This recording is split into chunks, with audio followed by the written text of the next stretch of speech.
Hi guys, I want to show you the pupilometer. This is our new observation tool that we were able to receive. Thank goodness to Natalie, our neurotrauma manager. I want to show you how to use it. So you will need the pupilometer. We have one on the unit that's kept in the med room, and you'll also need a smart guard. And you'll be able to find these in the med room as well. They're up in the cabinet.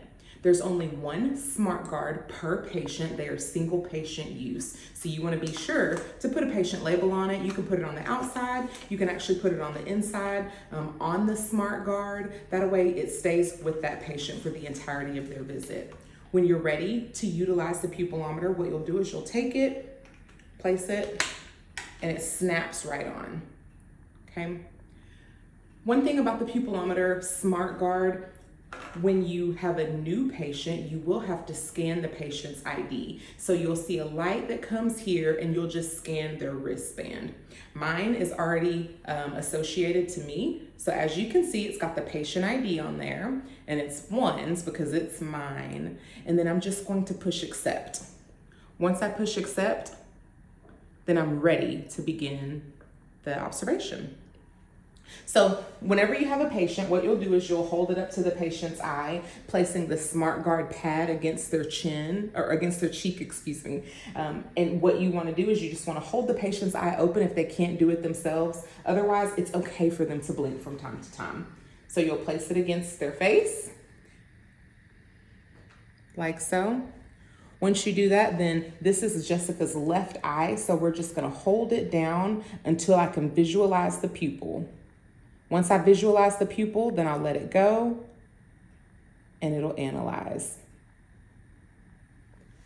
The value is there. We'll repeat the same thing on the right side. Again, place it against her cheekbone. And as you can see, scan right eye is blinking. So I'm going to hold it down until I can visualize the pupil. I'll release. And then it'll be able to analyze the eye.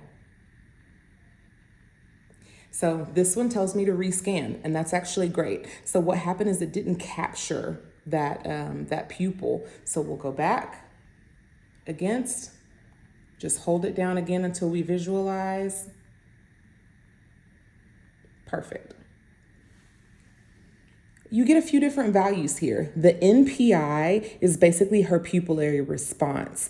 That way we don't have to chart, is it brisk, is it sluggish? The NPI gives us that information. Anything greater than 3 is what we want to see there. Also the pupil size, it gives us an actual size in millimeters. And so we're able to chart this in Cerner. This will not cross over into Cerner. So you do have to take these values and chart them in Cerner.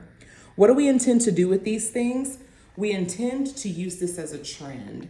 This is not going to necessarily give us definitive information when we use it the first time. However, we're going to use it as a trend. This is not part of our Q1 hour neuro assessment, but it is, if prescribed, it can be a part of your morning assessment, and then you can do it Q4 hours or as you see fit to detect any changes.